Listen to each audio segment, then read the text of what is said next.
Sato weird. After that, everyone would go back to class, while Izuku would then go to the Midoriya mansion to drop off his friend, not knowing what to call him. In the teacher's lounge, Nizu, it's time for final exams. The exams begin. After the arrival of the Pegasus into Izuku's life, the UA had to know what they would do with him, since he only obeys Izuku, so they decided to leave him under his care, something he did without complaint, since he was grateful to have built a stable near the lake in case this happened, in addition to going to the mansion galloping on the Pegasus, which Naruto called Achilles, something that excited the Pegasus.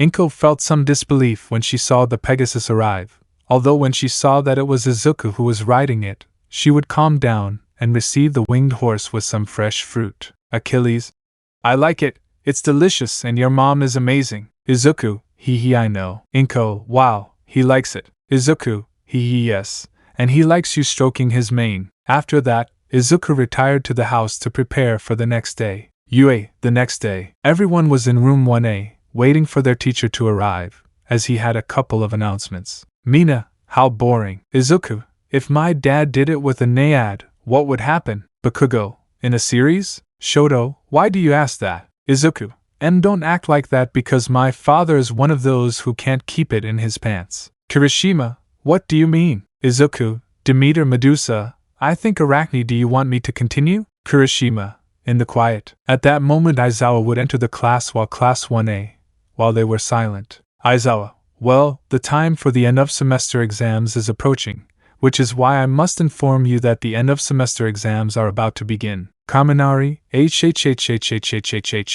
Mina, I didn't study Minetta, we focus so much on internships that we don't study. Izuku, right now I'm glad I have access to the library, he thought relieved. Aizawa, you must prepare since the exams will be divided into two, one completely theoretical and the other practical. Students, HAI. Aizawa, they also need to know that these exams will determine what happens after their first month off from UA.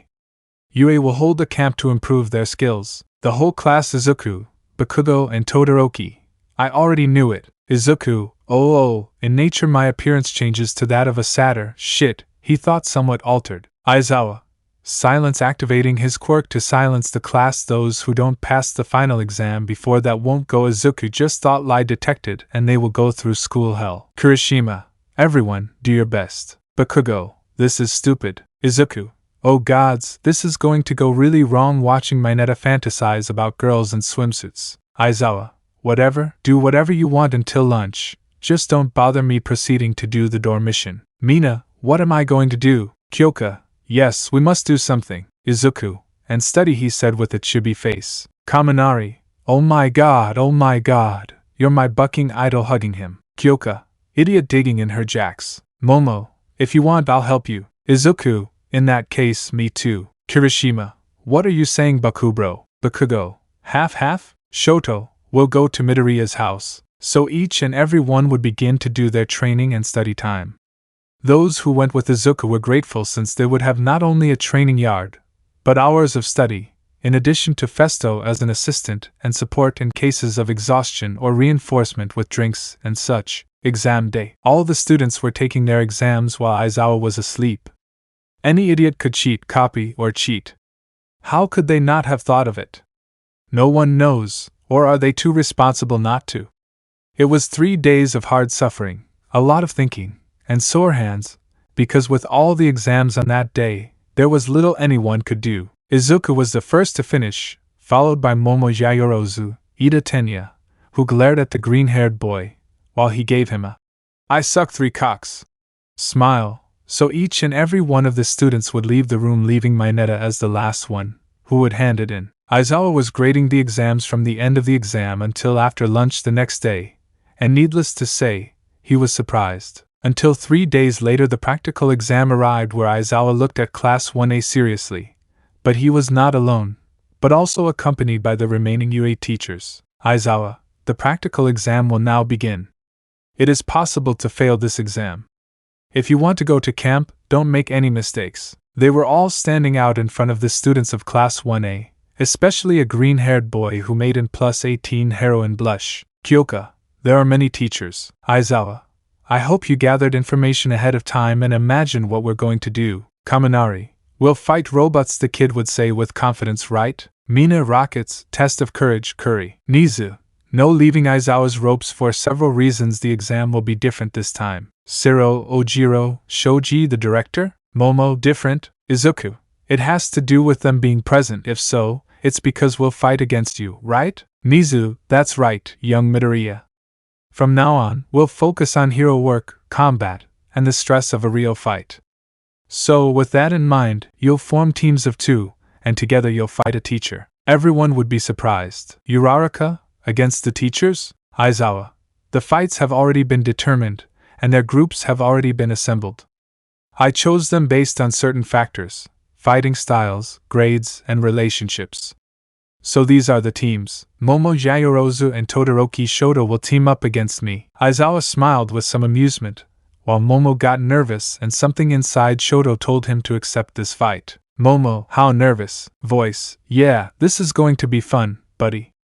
Plus, we'll reveal a surprise to your Greek friend. Shoto, HAI. Aizawa, Midoriya, Izuku, and Bakugo Katsuki both smiled at each other.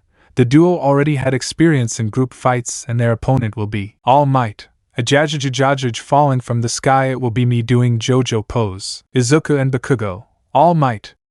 Starting to smile excitedly. All Might, work together if you want to beat me. They would both look at each other and nod. Bakugo, we'll see about that, old man. Izuku, the sea making a trident appear cannot be contained. Nizu, we'll announce the rest of the teams at once. Kirishima Ijiro and Rikido Sato vs. Cements. Fumikage Tokoyami and Tsuyu Ajui vs. Ectoplasm. Ida Tenya and Masareo Ojiro vs. Power Loader. Momo Yayorozu and Todoroki Shoto vs. Aizawa Shota. Yuga Hoyama and Achiko Uraraka vs. 13. Kaminari Denki and Mina Ashido vs. Principal Nizu. Kyoka Jiro and Koji Koda vs. Present Mike. Toru Hagakure and Mizo Shoji vs. Snipe. Minoru Minetta and Siro Hanta vs. Midnight. Izuku Midoriya and Bakugo Katsuki vs. All Might. All incredible. Nizu, the time limit is 30 minutes. Your objective is to put these handcuffs on the professor or allow one to escape from the area. Kaminari, capture the teacher or escape. It's like combat training. Mina, can we really run away? Nizu, yes. Present Mike. But it will be different from training, because this time they will go against someone much stronger, moving their arms like a DJ. Kyoka, stronger? I can't imagine. Present Mike, idiot, shut your mouth, idiot. Can you hear? 13. This time your exam will be similar to a real battle. Think of us as villains. Snipe, assuming they find someone. If they think they can take them on, that's fine. But, Aizawa, if the abilities are too different, it's better to run away and ask for help. Bakugo, Ida, Midoriya, Todoroki will surely understand. Bakugo, and why me? Aizawa, and Sakura's garden. Izuku, so they want us to give up. Looking behind his shield to see Bakugo and nodding, no one will back down or give up. All Might, yes. We're testing their decision making. With those rules, they must be thinking, is it better to run away, right? That's why we asked the support department for these, taking out some weights. While Bakugo let out a grunt of annoyance at being caught weak ultra-compressed weights. We'll carry half our weight, it's an advantage. It may be old-fashioned, but it complicates the movement, and wastes energy putting on the weights like the teachers. Its design is for competition and a help from Miss Hatsum. Izuku, thank goodness I didn't make them, he thought. Bakugo, consider facing them? Do they underestimate us? Aizawa, that aside, each team has their own stage set up. Sato, Kirishima, get ready. The aforementioned, HAI. Aizawa, those waiting for their turn can think of strategies or watch the fights. It's up to you, whatever. After that, the teachers left, while Izuku gave Bakugo a spear to fight with. The students then left for the observation areas. Observation room. Recovery girl, looks like I'll have a lot of work today. Izuku, do you know I can help? He whispered. Recovery, even if you can, I doubt Apollo can help you now, he whispered. After that, the screen would call the first 2 to the exam. End of the chapter. Consultation. Do you want Kraken for Island? And, no, another monster. Let me clarify which one. Exams for Camp 1. We met at the UA Academy, where the first practical exams before the holidays were being held. All the students had already been informed of what the test would be about, which would be a 2 versus 1 combat. 2 students versus 1 teacher, who, as a precaution, would be carrying weights that would limit his movements. After the students were assigned their partner and opponent groups, they began preparing for the first group, while the rest of the students headed to the observation room to analyze fights and, based on what they saw, devise a strategy to pass the exams. In the observation room, Uraraka, Izuku-san, I thought you would go with Bakugo. Izuku, even if she asked him to think of a strategy, he wouldn't listen and would answer using the fog and appearing to a green-haired Bakugo.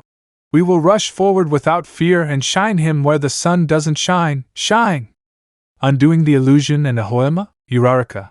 In my case, pointing at the blonde rag who admired himself in a mirror. There's no point in trying to talk to him with a drop of sweat. Izuku. And he said that idiot Narcissus was weird. Momo, Narcissus? Izuku. In Greek mythology, Narcissus was a young man with a beautiful, handsome, and striking appearance. All men and women fell in love with him, but he rejected them. One of the people who fell under that spell was the goddess Nemesis, goddess of justice, retribution, revenge, balance, and fortune, but she was rejected. Nemesis got angry and decided to trick Narcissus and get revenge. She made Narcissus approach a stream and see his beautiful face reflected in the water. Being so, Narcissus could not stop looking at himself and fell in love with his own reflection. Unable to resist his own beauty, he finally threw himself into the water and died. Kaminari, old the gods sound something. Kyoka, vengeful. Izuku, there are many people who were cursed in my pantheon, especially my half-sister, Charybdis, turned into a monster by Zeus due to her devotion to my father. Shoto, Medusa turned into a gorgon by Athena, jealous of her beauty and graped by Izuku. I know my father isn't that holy, but he still doesn't surpass the biblical god. Tsuyu, as far as I know, Ibra from Class B defends him. Kero. Tokoemi, everyone has their darkness. Izuku, Tsuyu, read the Old Testament and you will realize, between the Old Testament and the New, God changes radically from an almighty God to a benevolent God. 0. I see, that's why it is said, if God is all-powerful, he cannot be all good, and if he is all good, he cannot be all-powerful. Izuku, yes. Only a few colleagues were missing from the room, including the first group to enter. Speakers, Teams Sato and Kirishima. Practical exam. Ready, go. A cicada would sound. In the false city, both aspiring heroes would enter the training camp to take their exam. Kirishima, we'll get a better grade if we capture instead of running away, right? Sato, I think so. A pile of walls would rise up in front of them, forcing them to retreat, while Cementos remained at a safe distance. Kirishima, cement moves slowly hardening, we'll go straight through it for a good grade. Sato, yes. Eating sugar, to become strong. Both would start running against Cementos while the latter waited for them calmly. Cement, so they will attack head-on, creating pillars and walls of cement. Kirishima, come on Sato. Sato, yes. The two would start hitting everything in front of them. Kirishima/Sato. Ora slash muda. Cement, not yet making more cement pillars. After 15 minutes, they were both tired as they continued hitting pillars. Kirishima, there's no end to this. No matter how many I break, they keep coming back. Sato, sleepy Sato tired. Both were locked in a dome, while they succumbed to exhaustion. Cement, they're very weak in a war of attrition. In a fight, they have to see how much they can push what they're good at. Speaker, Sato and Kirishima's team retreats as they are out of combat. The aforementioned were lying on the ground unconscious. In the room, everyone was surprised by what they saw. Recovery girl, first fight and I already have a job coming out. Ida, really? Izuku, they'll put us up against walls we might not be able to overcome. They want to see how well we can handle our weaknesses. Elsewhere, practical exam position 2, Tokoemi. We start at the center of the stage. Tsuyu, to escape, we have to go through the designated door, right? So the teacher will be nearby. A kite would sound. Speaker, Team Ajri and Tokoemi. Practical exam. Ready, go. Several clones of ectoplasm would form around him. Ectoplasm, I forgot to tell you, the teachers will also try to defeat them. Prepare your determination and courage. All the clones would launch themselves at both of them, while Tokoemi sent Dark Shadow against Ajri to save her, throwing her into the ceiling. Tsuyu, Tokoemi-chan throwing out her tongue and rolling up the bat chicken. Tokoemi, it was good to talk about it before. Tsuyu HAI. Ectoplasm, so they will avoid fighting, but during the escape, several ectoplasm clones attacked Tokoemi while he used Dark Shadow to repel the clones. Meanwhile, Tsuyu took care of the clones behind Tokoemi. Tokoemi, thank you. At that, Tsuyu would once again grab the bat chicken with her tongue, taking it to an upper floor, where more ectoplasm clones were forming in the hallway. Faced with this situation, both would throw themselves at the clones, finishing off several of them. Counting 28 clones, they advanced to the exit area, where the real ectoplasm was waiting for them. Tsuyu, Tokoemi-chan, I see the goal and who must be the real one. Ectoplasm, good job getting past them. But what will they do against this?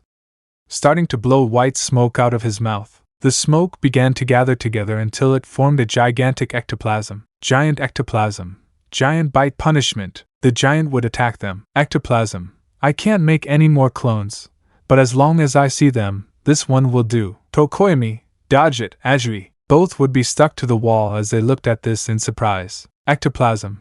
Only I can undo my clones. What will they do now? Tokoemi.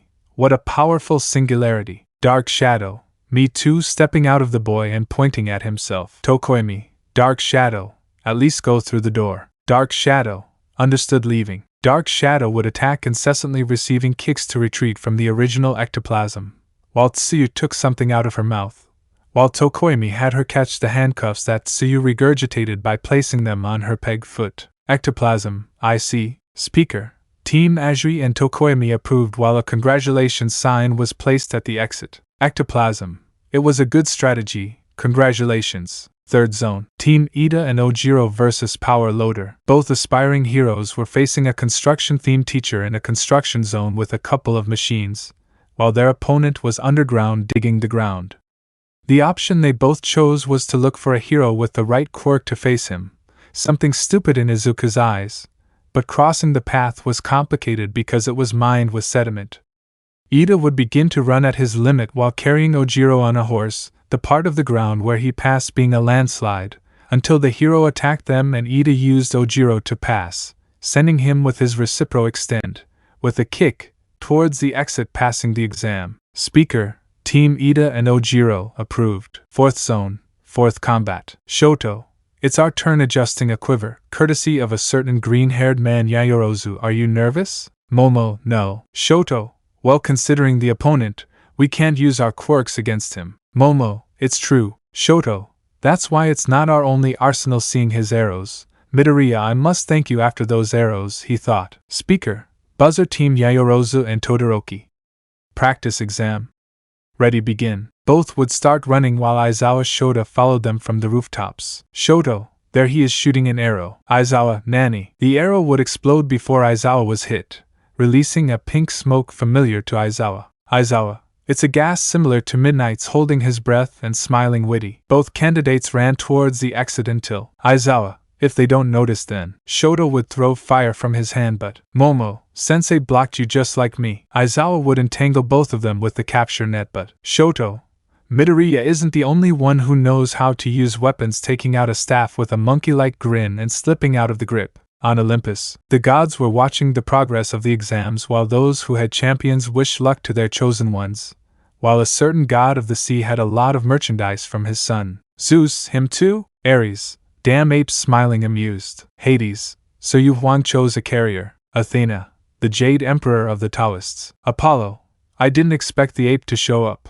In the observation room, Izuku, Sun Wukong, surprised to see the staff. Uraraka, huh? Recovery girl, Mythology of China, surprised, while signaling Izuku to be silent. In the field, Aizawa, this is getting complicated, I thought. Momo would take out 2 hunting knives. Aizawa would throw himself blocking her quirks, but against a huntress and a recently discovered Mitology the test would be difficult, so he did not expect to receive blows with the bicolor staff, wrapping it with his bandages in the process, but that the brunette would cut the bandages with the hunting knives. Aizawa, what do they want? Shoto, since it's a residential area. Momo, we must reduce the damage. Shoto would be the first to jump, while Momo created a rope out of a resistant material without Aizawa having his sight on her. Aizawa dodged everything but didn't notice the skills of the UA hunter, who managed to place the ropes around him, while Todoroki knocked out the teacher to ensure. Speakers, Team Jayorozu and Todoroki approved. Shoto, not bad hunter. Momo, thank you. Exams for Camp 2. After half of the 1A students had taken their exams, many were waiting for the new ones, while in a relatively closed area, the exam of Uraraka Achiko and Yuga Ahoyama's group against the professional heroine 13 was taking place. Due to the heroine's black hole quirk, the gravity user and the naval laser user had problems from the beginning, which to some extent increased the previous difficulty, due to the French rag's narcissism. Currently, both were subject to the heroine's quirk where they held on to something with everything. Uraraka, we were so close. 13, no! They won't escape. Uraraka, this is wrong, what would Izuku-san do now? With a pink tint. Ahoyama, hey. Uraraka, wait, I'm thinking. Ahoyama, you were thinking about the demigod we have as a partner, weren't you? Do you like him? Uraraka would blush and let go, until she realized that she was absorbed, making 13 stop using his quirk on her a few centimeters away, while the Machi remembered the advice from her residents, deciding to use her body and hit until reducing 13 in a key, while the Frenchman put the handcuffs on. Speakers, Team Uraraka and Ahoyama approved. In the observation room, Izuku, well done guys. He felt the atmosphere. Knowing about Aphrodite's power helped him a lot. So you like me? Well, I can't reciprocate, Uraraka-san. I only see you as a friend, he thought. Tsuyu, are you okay, Midoriya-chan? Izuku, yes, it's just that I remembered something from Olympus. Tokoimi, and that would be it? Izuku, that a certain goddess of love is going to be annoying with ship issues. Hagakure, do you know the goddess Shipera Aphrodite? Izuku, yes, just like his little son Eros, he said with some nervousness. Hagakure, Eros? Ida, he means Cupid, he said seriously. He was still angry with Midoriya. Hagakure, you met those gods. Excited. Hagakure, let's introduce them, okay? Izuku, no. Momo, now the sixth fight begins, Mina-san and Kaminari-san. Izuku, this will be a fight that both adapt to. Shoto, the director is not strong but. Izuku, strength does not determine battles. In the field full of pipes. Speaker, buzzer team Ashido and Kaminari. Practical exam. Ready, go. The couple would start running inside the field. Mina, Kaminari, what shall we do? Kaminari, run. Even if he finds us, he's small, and I can use my electricity on him. You shouldn't use your uniqueness.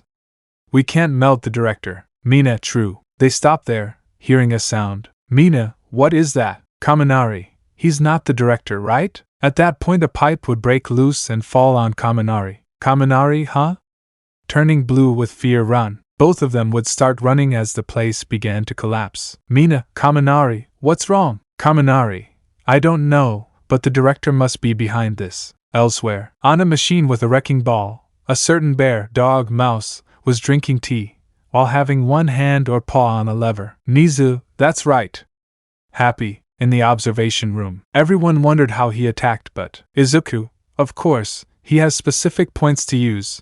He knows the terrain and knows where to attack from a distance. From the beginning his test was to be smarter than him. In the field, Nizu, what chain reaction will there be if I break this? The crane would break a wall with its ball, causing a large chain of collapses. Nizu, those calculations are as simple as serving tea. While showing how things were destroyed and Kaminari and Mina ran for their lives and without noticing, the paths to the exit end up sealed one after another, showing specific areas collapsed. Intellectual villains should just sit there. Ha ha ha ha ha ha ha ha ha, laughing like a maniac drinking the tea. The test participants were frantic, desperate to pass, while the director, like a maniac, manipulated the crane controls, throwing everything at his students. But even taking cover in the buildings didn't work. In the end, either of them made it to the exit door in time. Speakers, Team Kaminari and Ashido retreat after being exhausted in combat. Kaminari, no! Mina, damn! Nizu, for his part, drank a cup of tea in a polite manner. Nizu, and I left them a way out. It's a shame. Ha ha ha ha ha ha ha. In the observation room, everyone was talking worried about how the recently failed students must feel, while Uraraka entered the classroom and saw Izuku blushing, something that the green-haired boy would notice. But he would only smile at her calmly. He didn't plan on making her fall in love with him, even though he already had. His heart was belonging to a certain green-haired girl with vine-like hair. Only the latter didn't know it yet. In another gym, a buzzer would sound again. Speaker, Team Koda and Jiro. Practice exam. Start now. The exam site was a sort of artificial forest, where both students entered, hoping to face President Mike, who, unbeknownst to them, was at the exit door. In the observation room, Izuku, the practical exam puts students at a disadvantage. Momo, that's true, put them with teachers they'll have problems with. At the training camp, President Mike was getting bored of waiting. President Mike, come on, hurry up. I don't like working with ardor and fervor only to then shout YEHHHHHHHHHHHHHH. The students, birds in the place, were all affected by the powerful scream, causing the birds to fly away and students to cover their ears. Kyoko would ask to use the birds, but the voice would scare them away, and using his quirk would cost Jiro by bursting his eardrums. After finishing the scream, both students would run again, but President Mike would throw screams that were increasingly longer and more powerful.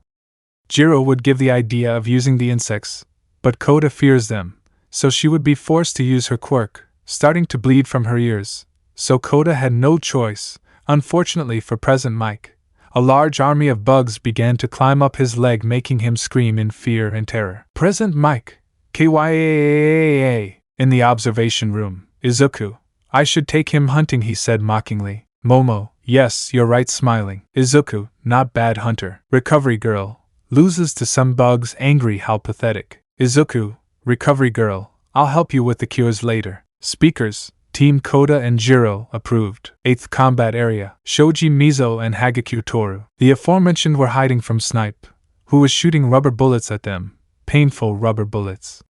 At one point, Shoji realized the distraction, but he didn't count on a smoke grenade thrown by the professor to blind them. The area where they were hiding would be destroyed by each bullet impact, forcing them both to flee. Shoji, are you okay, Hagakure? Without receiving an answer, Hagakure, Shoji saw the discarded gloves and shoes of his invisible companion, who, despite being naked, decided to act. Shoji interpreted this as an idea and went out to meet Snipe, taking advantage of the distraction this would create for Hagakure.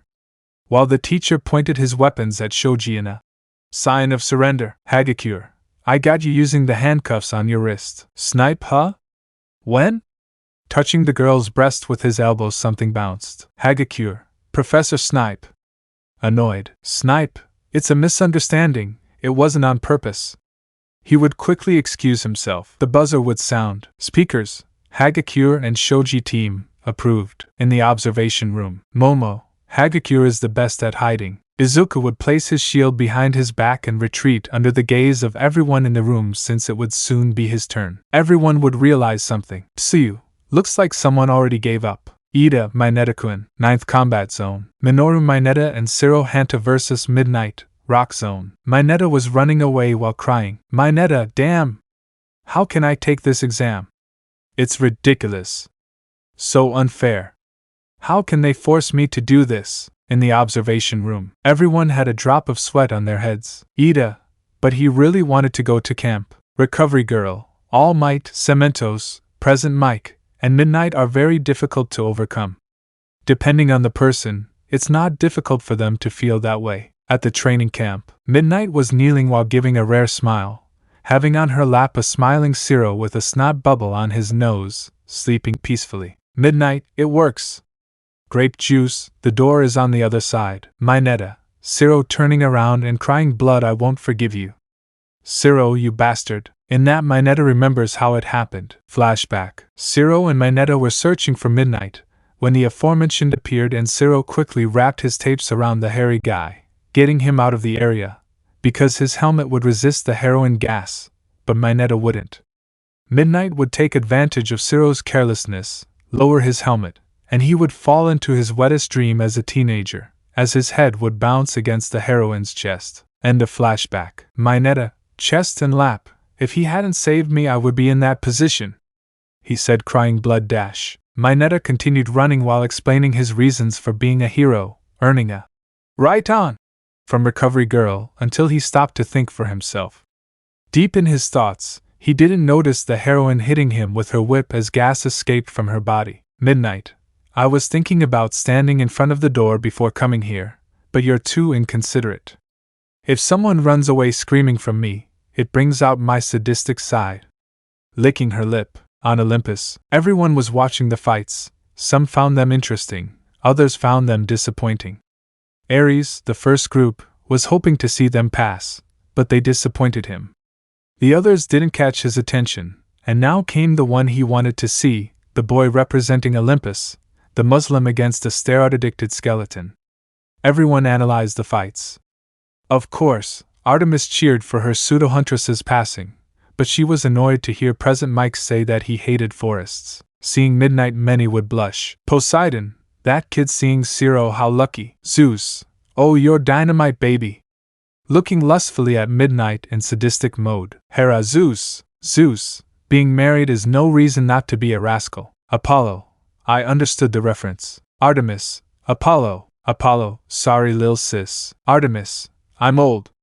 I helped our mother give birth to you. At the UA, Midnight felt a slight chill. Minetta trembled like prey being cornered by a predator. Midnight, if it's through your nose or mouth, inhale a little and that's it. What do you think you'll do in that state? Minetta would start running again. Midnight, so you'll run away again, right? Midnight would start hitting with his whip until Minetta would take refuge behind some rocks, where he would take the remains of the tape that Zero would leave on him. While to everyone's surprise, Minetta would jump with his nose and mouth covered screaming. Minetta, Translation, your scent won't work like that. Midnight, Zero's tape. Using her whip, can you fight if you choke? Minetta would pull out hairs from his head and start throwing them while running like a Naruto style, while continuing to throw them at the heroine's whip, which caused the whip to touch the rocks. Due to the spheres, they would get trapped, and her arm would be stuck to the whip by another grape juice. The haired man continued running, removing the tape from his face and coughing to catch his breath, while he grabbed a sleeping Zero and passed through the gate. Minetta, just for today, let's leave the tits for later. The buzzer would sound. Speakers, the Minetta and Zero team passed. In the observation room, Ida, they passed well. Momo, Minetta's plan worked. Elsewhere, Izuku was running to a fake city, where Bakugo was looking at him as if to say, don't make me wait. Izuku, are you ready? Bakugo, who do you take me for? Smiling excitedly, Izuku, here taking out a quiver and arrows. Bakugo, Nanny? Izuku, you have more experience than me in the distance. I will be the vanguard of this. Bakugo, I thought you knew what I would say. Fearlessly throw ourselves into the fight. Izuku, I know, besides I designed those arrows to store your sweat. You are Apollo's champion, so your aim is relatively good. Bakugo, whatever, he grumbled. Speakers, buzzer team Bakugo and Midoriya. Practice exam. Ready, go. Symbol of peace versus the Son of the Sea and the Champion of the Sun. The entire Class 1A was waiting for an expected fight between a green-haired man, son of the god of the seas, and the champion of the sun, a Muslim with a problem with stupidity. At the testing ground they had both met, and Izuku had given him a bow and a quiver. Bakugo, and what's this for, nerd? Izuku, it appeared in my room this morning, with a note from your employer. Being his champion, you have certain access to his domains. Bakugo, I know that, but what is this? Izuku, your quiver and bow, the arrows allow you to use your quirk on them, a gift from Lord Hephaestus, and if you need more, just ask me. Bakugo, okay, but I wanted to go hand to hand. Izuku, leave me something first, you're more distant than me. Bakugo, sigh, okay, but if they put you in trouble, I won't just shine at you, I'll get into the fight. Izuku, a fair price. Speakers, Team Midoriya and Bakugo. Practice exam. Ready, go. Izuku began to enter the building at spear point and shield, after the ladder was taken from the green-haired man's back, while Bakugo went through the alleys and tried to climb the buildings. On the other side of the city, All Might, I hope you both come, but getting ready to throw a punch Manchester smash. The blow that All Might gave would cause a large gust of air that would carry cars and possible pieces of cement from the buildings. Izuku, who was already approaching All Might, saw this and covered himself with his shield, making himself small so as not to take damage. All Might, ha ha ha, what does it matter to you destroy a city? Izuku, intimidation, he whispered standing up, while smiling. A click from Izuku's armor would sound, drawing his attention. Izuku, did his blast of air hit her? He thought. All Might, if you consider it a test, you'll regret it. In the observation room, Sayu, why Midoriya-chan went alone? Recovery girl, was that what he took? remembering a bow and quiver. Momo, the fact that they are in front of each other reminds me of something. Shoto, yes. Uraraka, David versus Goliath. Izuku is the little one with a spear and All Might is the giant but without weapons. Kirishima, looks like he'll face All Might alone. In the test zone, Bakugo had managed to climb up to a building, spotting Izuku face to face with All Might. Bakugo, I hope this works, taking out an arrow and drawing the bow. Voice, relax and release as you exhale. Bakugo, despite not being such a believer, you helped me, Apollo? He thought. Bakugo would exhale and release the arrow towards All Might's face. With All Might, Izuku was analyzing his opponent. Either of them were moving, but Izuku had the shield in front of him and the spear pointing at the hero. All Might, where are you, Bakugo Shonen? If you don't come out, I'll kill Midoriya Shonen. An arrow was approaching All Might's face, when he instinctively took it with his hand. All Might, how clever Shonens, but it's not enough. In the building, Bakugo has smiling shine. With Izuku, the arrow would explode in All Might's hand, stunning him a little, which made the green-haired man take advantage of the situation to launch himself at the hero, hitting him with his shield and then stabbing him with his spear. But All Might would recover and deliver a blow by dodging the spear, splitting it in half, forcing Izuku to cover himself with the shield with a blow. Izuku would spin the shield to punch All Might in the face, but the number one hero would push him away as 3 arrows collided, exploding in his leg, arm, and stomach. Upon impact, Izuku's armor would break and dent, forcing the green-haired man to loosen it and remove it, revealing a body literally sculpted by the gods. In the observation room, everything was seen by the girls when, boom, boom, boom, Mina, Toru, Uraraka, Momo and Tsuyu fainted with goofy looks and blood running down their noses. Midnight, what's wrong with you? Hey dad, what time are you going to get the bread?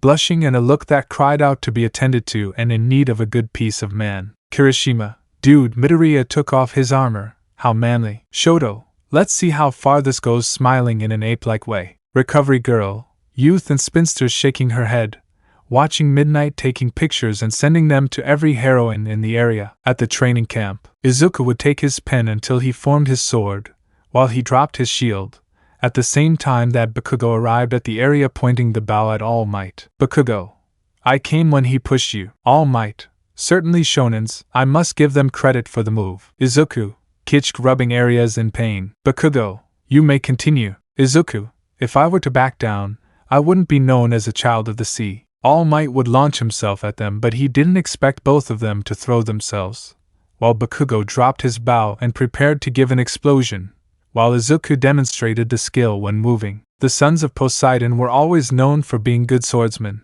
something that was always seen, but in training, if they managed to go to the underworld, they immersed themselves in the river Styx, like his brother Perseus Jackson, from the pre-Quirk era.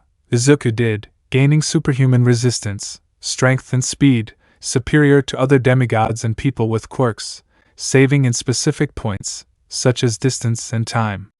This ability was named the Curse of Achilles, since ironically it has, without being tested in reality, the same weakness in the heel, but this is compensated for by the improvement of combat skills. All Might, I think I underestimated both of them, he thought, receiving a cut in his side and the explosion in his face, but against all odds he would take Bakugo, break his arm, which made Recovery Girl in the room very upset, and throw the boy outside, under the incredulous gaze of cruelty. All Might, you're powerful, kid, but you and your partner couldn't seriously hurt me and stop me, and time's running out.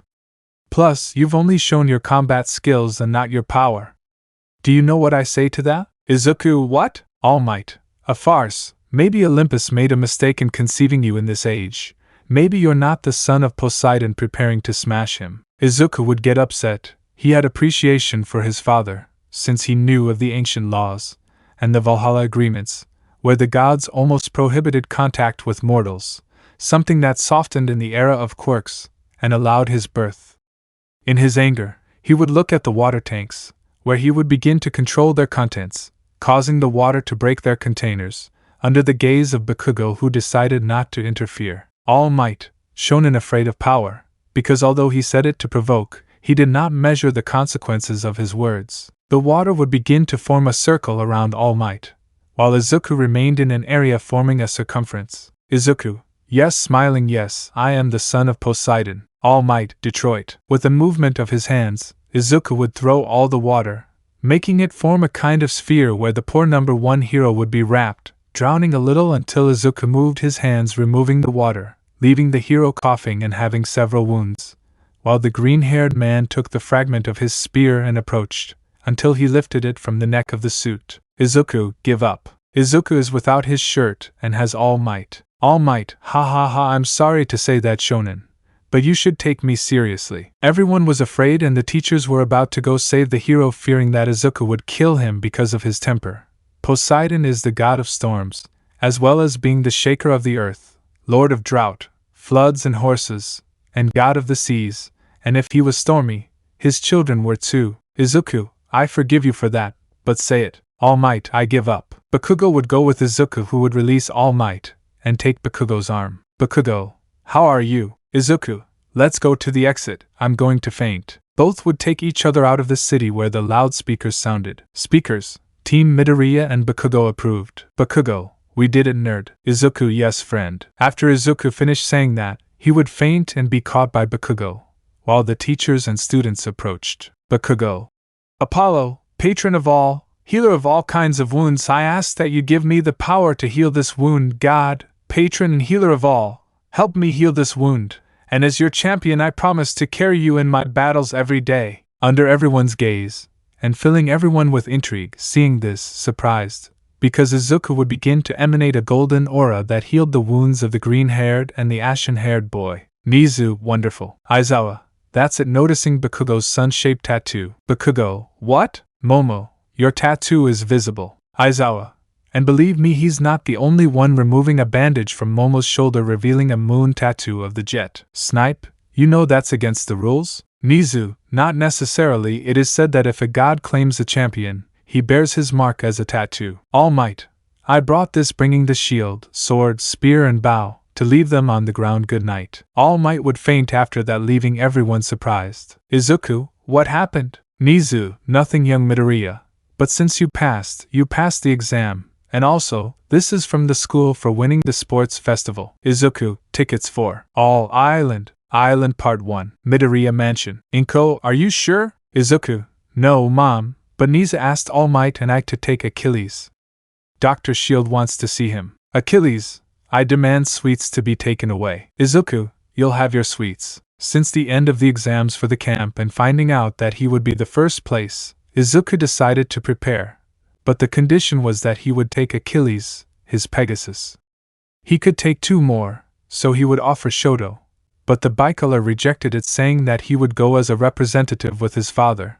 So he thought of Bakugo, but he was given a free spot for second place, taking the dyed redhead Kirishima.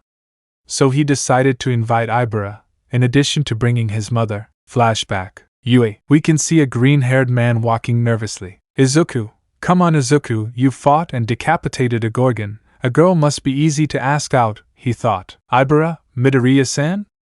Leaving classroom 1B. Izuku, hey, seeing the aforementioned, I was wondering if you wanted to go to Island with me? They gave me extra tickets and I thought I'd invite you. Ibara, that's a tempting offer. Izuku, besides, I want to tell you something. Ibara, and that would be, Izuku, I like you. It sounds weird to tell you, but I can't forget about you since the festival. Your hair, your smile, plus you are unique and you can see outside my bewitchment, which attracts me even more. Ibara would be surprised and blush at the statement, so she would give him a kiss on the cheek. Ibara, I accept. Izuku was about to reboot the system when his brain clicked. Ibara, I'll see you on the day of the flight leaving. Izuku, YSSSSSS. Flying out of UA with his Hermes shoes, I invited a girl. And she said yes. End of flashback. Inko, you packed your clothes. Izuku, yes. Inko, toothbrush? Izuku, yes. Inko, just in case, take this, keeping Medusa's head. Izuku, okay? Doubtful. So they left for the airport, where Ibara would join them, along with All Might. All Might, young Midoriya, it is a pleasure, as is meeting you, Mrs. Midoriya. Inko, it's a pleasure. Speakers, Flight 1819 bound for Island, please board at box 7, thank you. Ibara, our flight. All Might, and here you are giving sugar to Achilles. Achilles, I like him. Izuku, All Might, don't spoil him. Achilles, That's why you're still single. Izuku, stupid horse. People looked at him with a drop of sweat because the boy was arguing with an animal. All Might is the quirk of the shonen. With those words, people understood everything and continued. Thanks to the fog, Achilles was seen as a normal horse. After that, the group would board the plane to the island. Time skips 6 hours of travel later. The plane was arriving at the floating island of Island. Izuku, All Might, All Might. Waking up the aforementioned. All Might, oh, what's wrong, young Midoriya? Waking up. Izuku, we're almost there. Look at the city that can transport itself anywhere. Home to more than 10,000 scientists on the island, warning the blonde. All Might, I see, we better prepare. Lady Midoriya and young Shiozaki, get ready to go down, and I recommend using your suits, ha ha ha ha. After that talk, they descended with their hero outfits. At with his Golden Age hero outfit and Izuku with his ultimate outfit. The spear and shield adhesions made him look much cooler than he already was. The group would begin to descend while Rubio came up with a question, while they were searching the island. All Might, I have a question for you, young Midoriya. Why was this artificial island created? Izuku, it was created for the greatest minds in the world to research gifts and develop new tools for heroes. They made the mobile island to protect scientists and their confidential research from villains. It has a security system on par with the Tartaro's prison. That's why there are no crimes here. All Might, too many details. Virtual assistant, the registration process is complete. Welcome to the iExpo. This is an event that showcases research and development of the highest technology projects. Only those with an invitation will be able to attend the preliminary presentation. All Might, I can't believe there are so many people before the exhibition is officially open to the public. Izuku, amazing, it's even better than watching it on TV. All Might, unlike Japan, here on the island people can use their gifts freely. The halls are full of attractions and demonstrations. You'll enjoy them. Izuku, I will. Ibara, me too. Inko, have fun, lovebirds. Ibara and Izuku, we're not boyfriend and girlfriend yet, blushing. The group was taking a walk in search of their hotel, as they had gotten lost. All Might, let's see, the hotel should be nearby. Guide, welcome to the iExpo. It's you, it's the #1 hero, All Might. And the winner of the UA Tyrant of the Seas Festival. Everyone started to surround All Might and Izuku. Everyone was screaming, clapping with excitement. They were kissing All Might while he laughed. But a girl was going to steal a kiss on the green-haired boy's lips, making Ibra feel jealous for some reason. However, no one counted on that Izuku would take the green-haired girl and kiss her on the lips. A sound of hearts breaking, plus Inko's squeal was what was heard. Ibra would be left blushing, muttering incoherently while Izuku took her hand and left with Inko, who screamed with happiness, and All Might, who laughed. Upon arriving at the hotel, Ibra would come out of shock and see Izuku apologizing for his boldness. Izuku, I'm sorry.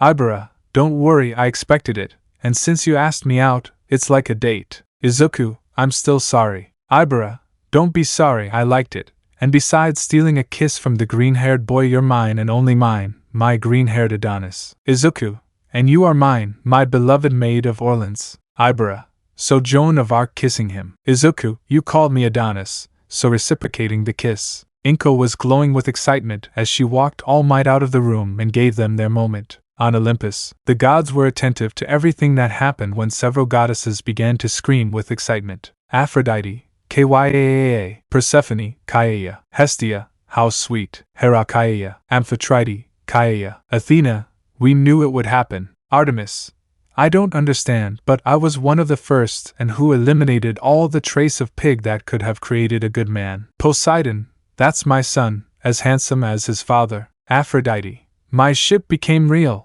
Ares, at least he justifies his beauty with strength, not a bad student at all. Apollo, a haiku occurs to me. Hermes, not bad. Hephaestus, he deserves happiness. Hades, what are you saying, brother? Zeus, needs advice from his uncle. Demeter, don't you dare. Zeus. Amphitrite, I will retire to Atlantis. Poseidon, go. Thus the goddess wife of Poseidon withdrew from Olympus. On island, the newly formed couple would leave the hotel, being received even by Achilles, who was brought by All Might, starting the teasing of the hero and the green-haired man's mother to the couple. But there they saw something bounce. Uncle, everyone, huh? Uncle Might, All Might, oh ha ha ha ha ha, seeing a blonde with a good chest and but Melissa, ha ha ha ha ha. Melissa, I haven't seen you in so long, I can't believe you're here. All Might, I'm really grateful for the invitation and I almost didn't recognize you. When did you grow so much? Melissa, well, I'm 17 now. I've grown up since you last saw me. All Might, just a little. Melissa, I'm glad you're okay, Uncle Might. All Might, Melissa, meet Mrs. Midoriya, young Shiozaki, and Melissa, the UA's tyrant of the seas. Izuku, it's not that big of a deal. Besides, I have a girlfriend. Melissa, wow, how lucky. But I don't like you.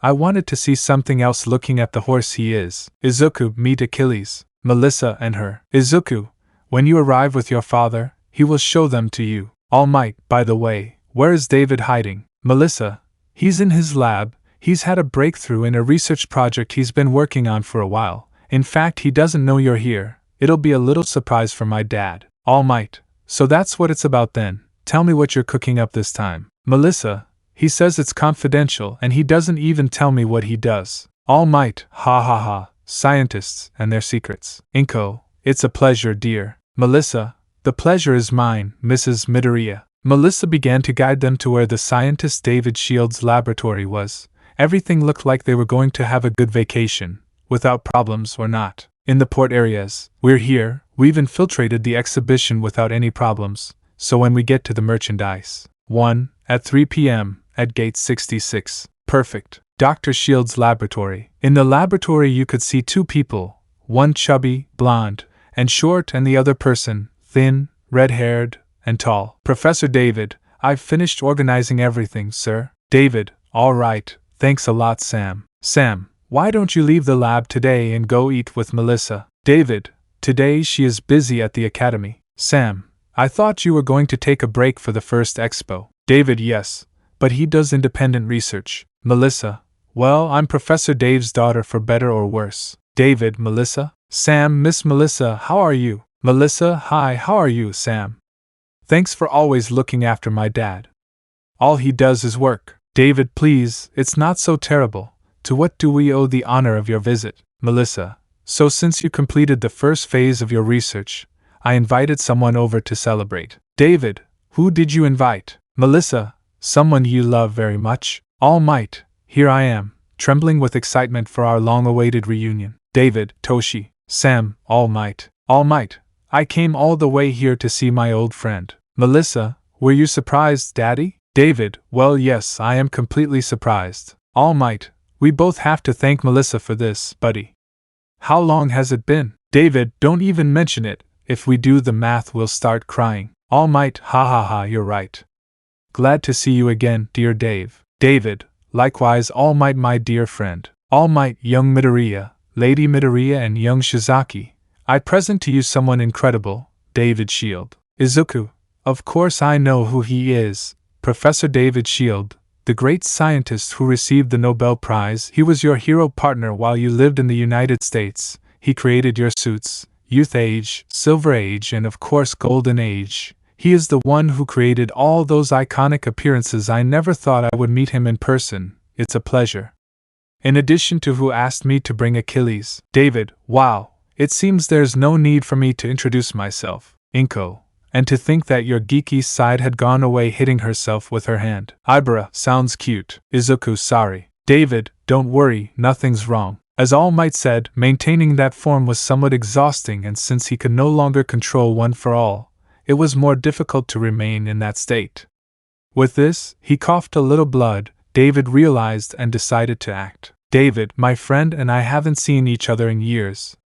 Could you give us some time and privacy to catch up? Melissa, of course. David, hey Melissa, give our new friends a tour of the expo. Melissa, of course, Dad. Izuku, sounds good to you. Melissa, it's an honor to show our work to a future hero. We're leaving. Izuku, yes, thank you very much. All Might, let the youngsters go. Plus Mrs. Midoriya is good at keeping secrets. Inko, I'll take Achilles wherever they tell me. Sam, this way, miss. So the group split up while All Might went back to being skinny. Island Part 2. Sam had taken Inko with Achilles to the area where they would leave him to do a small study. A Pegasus, an animal considered mythical, was something they couldn't pass up, and they couldn't dissect it since it belonged to the green-haired man. David and All Might would stay talking while the scientist analyzed the hero's wound and watched the time. he knew that the blonde had little time left. At the same time, Melissa guided the couple around the island, the exhibits, and other inventions created to serve public society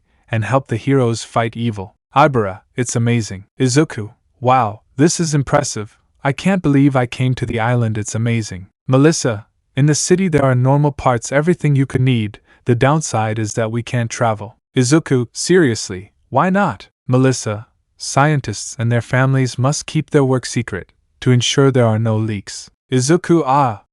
He would scream like a fanatic. Ibara, Aiza would scold amusedly. Izuku, sorry, blushing. Melissa, what's going on? Izuku, he is the monster hero Godzilla. Person 1, wow, I've seen all your movies. Person 2, your gift is amazing. Melissa, I bet a sponsor brought it to the expo. Izuku, the iExpo is amazing. Ibara, without a doubt. Melissa, have you really never been here? Izuku, no, I couldn't. Ibara, either have I. I've never seen so many professionals gathered together, except at the UA. Melissa, so, they invite heroes to demonstrate the new tools and sign autographs. In fact, the pro heroes will be at the big party tonight. But I'm pretty sure you already know that since you came all the way here with Uncle Might. Izuku, in fact, I won the UA Sports Festival, so I brought something to wear. My mother asked me to. Although if I wore my formal one, I would wear something that would make several people blush. Ibara, dress in a toga? Izuku, something like that. The three of them were talking animatedly.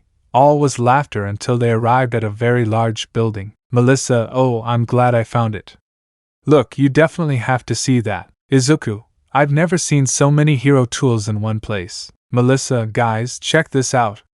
This multipurpose jet can fly and of course, it can also travel across the sea. Ibara, surprising. Melissa, you can use this wetsuit to dive up to 7,000 m underwater. Izuku, they must use it to search for Atlantis. It's good that I was there, and I met my stepmother, he thought. Melissa, this helmet is equipped with 6 sensors so you can have peripheral vision. Ibara, it's too much. Melissa, yes, you know most of these devices were created using different inventions that my father patented. Izuku, it's amazing. Ibara, really? Melissa, these tools will help heroes around the world save lives. Many people will benefit from their work. Izuku, I think it's great that you admire your dad like that. Ibara, I think the same, although moderation is necessary. Izuku, how about you always wanting to go to mass? Ibara, it's not the same, she reproached with a pout. Izuku would steal a kiss from her, while Melissa would facepalm herself at seeing so much sweetness. Melissa, well, yes, my dream was to be a scientist just like him. Izuku, seriously, that means you study on this island. Melissa, yes, I'm a freshman. Izuku, anyone who wants to become a scientist dreams of studying at the Island Academy. You must be a genius. In thoughts, if I didn't know what he knows about his mother, I'd say she's Athena's daughter. At that the group would hear something. 1/2 Midoriya. Izuku, those voices are Yamamo, Kyoka-san. Kyoka, wow, Midoriya-san, it seems you're with them, she said, somewhat annoyed. She thought her friend was a womanizer, like her father. Izuku, actually she is Melissa's shield, who was giving Ibara-chan and me a tour of the island. Momo, Ibara-chan? Ibara, we started dating recently. Kyoka, congratulations, for a moment I thought you were a womanizer. Izuku, oh come on, my dad being like this doesn't make me the same as him. Melissa, are they your friends? Izuku, yes, they are my friends Kyoka Jairu and Momo Yayorozu, although I didn't expect to see them here. Momo, well, I came to represent my family. Kyoka, hey, and Uraraka? Uraraka, here I am arriving agitated, I got lost and they left me behind. Melissa, nice to meet you, why don't we go to the cafeteria for some tea? The group would head to the cafeteria to enjoy some girl talk, while a certain brunette looked sad, because her crush, the boy she liked, was holding hands with a green-haired girl and they had already told them about their relationship. Normally, if she were a toxic girl, she would try to break them up to stay with him, but she wasn't that kind of girl.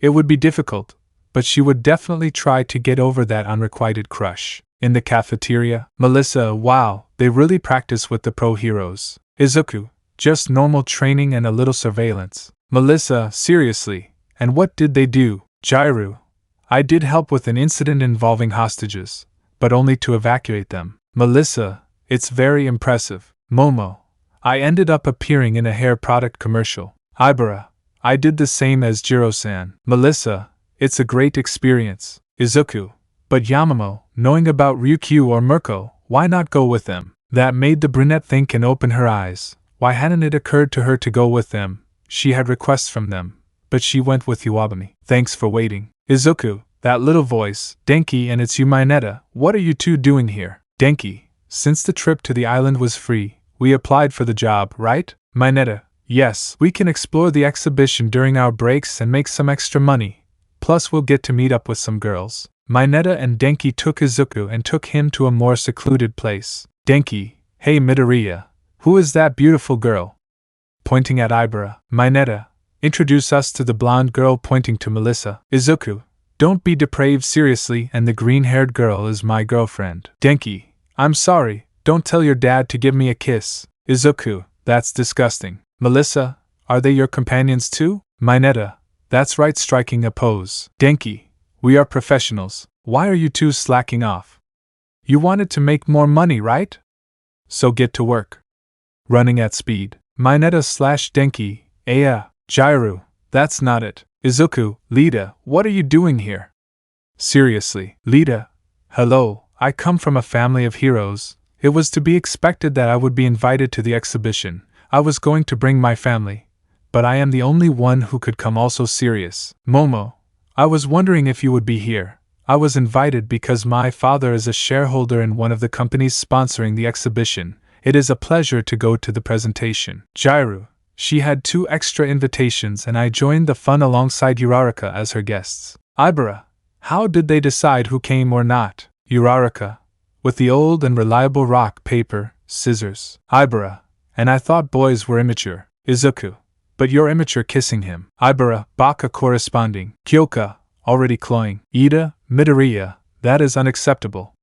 Forming a relationship goes against the designs of a hero. Izuku would draw his sword from the pen. Izuku, repeat it if you have balls. Ida would remain silent, looking at him seriously. Izuku, I see, you don't have any balls. Ibara, besides it bothers you. Everything was interrupted by a huge explosion and the others except Izuku went to the place to investigate, and Izuku had no choice but to follow them. Momo, what was that? Jairu, it was a very big explosion. Once the smoke cleared, everyone could see Kirishima in the middle of an arena with a mountain. Presenter, with a time of 33 seconds, she's in 8th place. Momo, it's Jairu, Kirishima. Melissa, do you know him too, Izuku? Izuku, yes, he is also our partner. Host, welcome to our newest contestant. Robots like those from the UA began to appear on the mountain at different points. Presenter, the challenge is about to begin. Ready, go. Bakugo, die.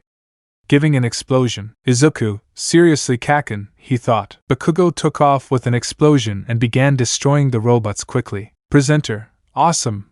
Only 15 seconds, it's first place. Kirishima, hey, isn't that Midoriya? Bakugo with his explosions quickly went to Izuku, which didn't even faze him. Bakugo, nerd, I challenge you, smiling excitedly. Izuku, well me. Bakugo, don't tell me the UA tyrant is afraid. Izuku, you know, I want to participate. Melissa, why is that boy aggressive? Momo, between them, it's always like this. Jairu, it's a predestined battle between men. Momo, hey Kirishima, did you invite them to the expo too? Kirishima, yes, that's right. Bakugo was invited for being the 2nd place in the sports festival. I just came with him. And you guys, are you also going to take the villain's challenge? Izuku jumped into the arena to take on the challenge. Presenter, we have a new last-minute challenger. Will he make it to the top or fail in front of everyone? Izuku, tempting, taking out his trident. Presenter, the stage is yours, ready to go. Izuku jumped, and when he reached the first robot he destroyed it with a thrust and started.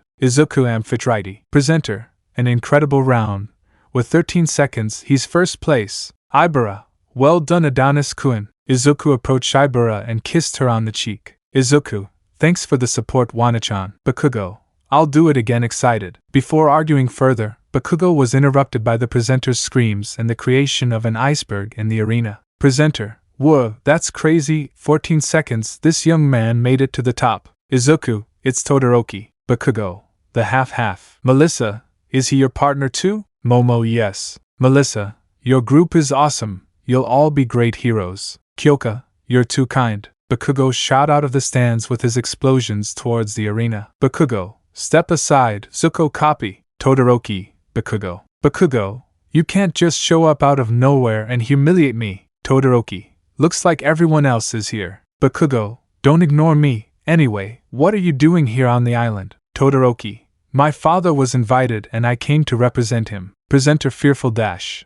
excuse me, the next participant is waiting. Bakugo, shut up, I'll try again. Seeing how furious Bakugo was and how the presenter was about to faint, they decided to intervene. Lita, guys please, your students must be disciplined. The boys would jump to hold Bakugo, who was furious. Melissa, how do they not get bored in the classroom, she would say with a drop of sweat. Ibra, he's worse than Monoma, she said in the same way. Elsewhere, somewhere in the Pacific Ocean, along a long marble corridor flooded beneath the ocean floor, a young man with light blue hair and dressed in Atlantean-style clothing that was gray and blue with fin-like fins between his fingers and toes, and a small dolphin-like dorsal fin on his back swam gracefully and swiftly. The long corridor had long pearly white columns along the sides of a beautiful tiled floor that ranged in color from green to blue to light purple. There were a few ocean plants growing around them, giving them an exotic look, and small fish swam past them. This led to a prison chamber where someone very powerful and feared was being held. The chains held that prisoner, but a strong tremor would shake the place as the chains broke. On the ground of the place a crack opened, forcing the young man to flee from what was coming and warn of the danger, while from the pit, a pair of giant tentacles came out of it. The Kraken had been released. Island Part 3. Atlantis. You can see a kind of child, swimming at full speed entering the realm of the god of the seas, Poseidon. He was desperate. What happened was not supposed to happen. Boy, Lady Amphitrite, where is she? Amphitrite, what's happening? Delphin, my lady, this is serious, very serious. Amphitrite, how serious? Delphin, the Kraken, somehow broke the chains of his prison. Amphitrite, what is your course now? Delphin Island. Amphitrite, using the abilities of the goddess, would retreat to Olympus where the Olympian Council was meeting. Upon arrival, she was greeted with surprise, where the Lord of the Seas, bewildered, spoke. Poseidon, love that passes. Amphitrite, something bad, very bad. Zeus, what is bad? Amphitrite, the Kraken is released. The gods, what? Hephaestus, I designed those chains, it's impossible. Poseidon, where is he going? Amphitrite, Island. Poseidon stood up and was going to face the beast. There were things that he was: womanizer, pervert, stormy, bad husband, but he was a good father, and he was not going to let his only living son die. Zeus, Poseidon, Hera, sit down. Poseidon, but my son. Zeus, you know the laws, if you break in now the one who pays is your son. Poseidon, annoyed, looked at his brother seriously, but he would take a glass of water and threw it towards the ground, saying, Poseidon, Izuku, prepare for something serious. An island. Everyone had separated from each other, because Melissa had mentioned that there would be a gala at night, so she was willing to invite them to spend it, while Izuku and Ibra, accompanied by Melissa and Jiro, went to a place where two perverts were exhausted. Minetta, the exhibition is not yet open to the public, and today we are tired, tomorrow we will die. Denki, shut up, I don't even want to think about it. Izuku, Minetta, Denki, good job. Ibra, God answers many prayers and sometimes rewards the effort. Minetta, but what is that? Momo, invitations to the exhibition party tonight. Minetta with teary eyes, dash, a party. Denki, same as Minetta, dash, for us. Jairu, Melissa felt sorry for you guys and thought you could take a break. Melissa, sorry, I only have one left, please accept them. Minetta with teary eyes, dash, Denki. Denki with teary eyes, dash, Minetta. Minetta / Denki with teary eyes, dash, a beautiful little angel is recommending us. Izuku, well, I heard there will be a lot of professional heroes at the party. It's important that we don't damage UA's reputation. Let's change and we'll go together. Let's meet at 6:30 at the reception of the Central Tower. Don't be late. I'll look for Todoroki and Bakugo and let them know you can leave. Damn, I sounded like Ida. Ibra, but you have an Adonis touch. Jiro, guys, we're here annoyed by so much sweetness. Denki, take a step of the bulls, because sweetness does not quench thirst. The step of the bulls quenches thirst. Okay, no. Denki, old in front of the poor, no. With ink. The green-haired woman and Sam were arranging the green-haired man's Pegasus, while Sam brought, at Inko's request, several sweets and caramel apples. If Inko could understand the animal, she would be receiving the statue of her goddess for pampering it too much.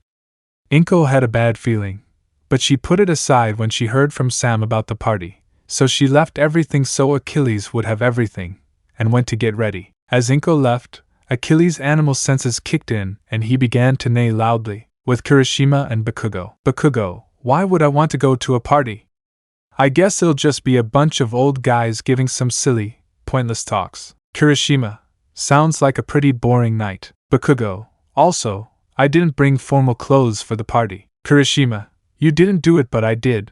What do you think of this pulling 2 suits out of nowhere? Bakugo, I didn't ask you fire hair. In the island's defense system, the human security members were analyzing everything on the island, but in particular the external sector of the island.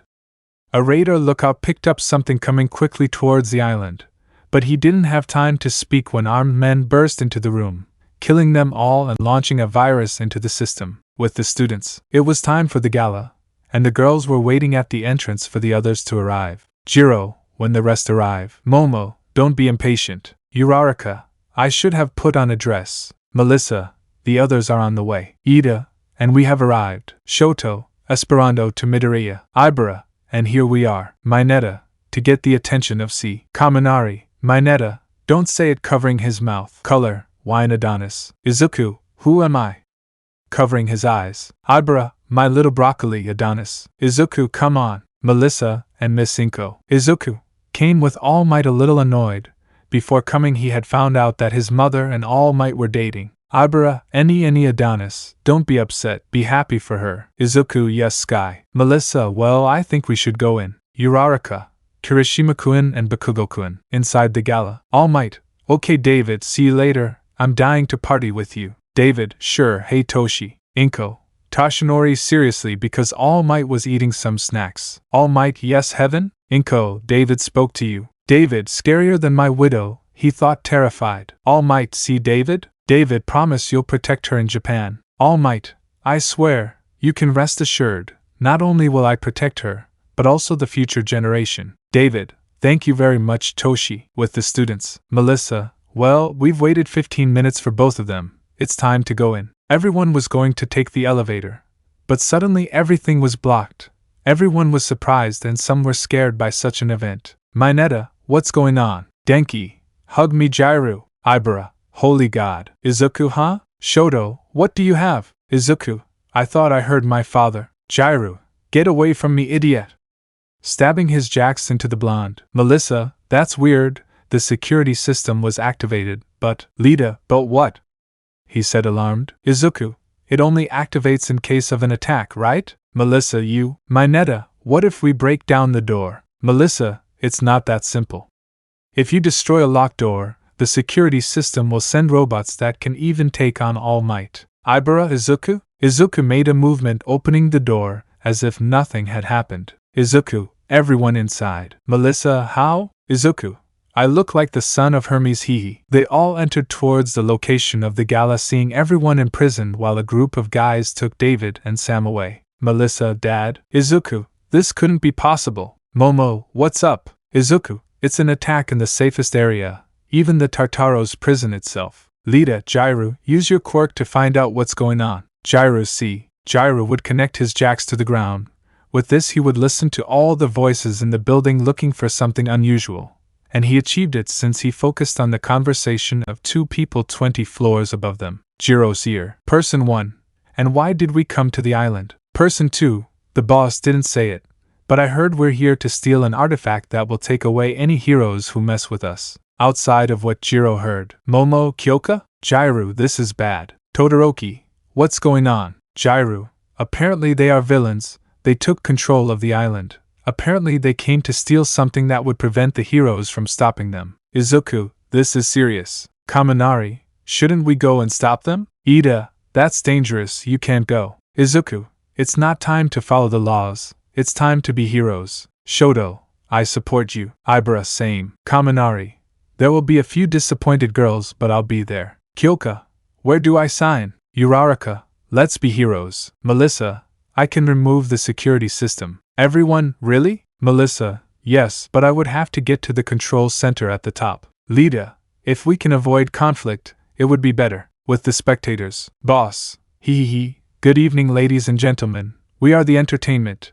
As you know, the heroes can't move thanks to the security tapes, so this island is now under our control. Villain 1, boss, did you see who's there? Boss, ooh, but it's the Great All Might. What a surprise to have you here. Actually, no, it was a given that you would come here. Villain 2, boss, what do we do with the guests? Boss, I hadn't thought about it. What does it matter? Have fun. A couple of villains would approach Inko, but a winged horse came out of the kitchen, and between neighs and kicks would begin to protect Midoriya. All Might Ukwils with the students. The group was going up the stairs. It should be noted that they had to go to a 200th floor, being on the T floor, where a large door blocked them. Ida, it's closed. Shoto, what do we do? Izuku, if we cross it, we'll alert Melissa, and they'll activate the security system. Minetta, and why don't we go through this door, pulling a lever and opening the door? Izuku, Minetta, no. Melissa, don't do it, but it would be too late because the system would alert the villains of an open door,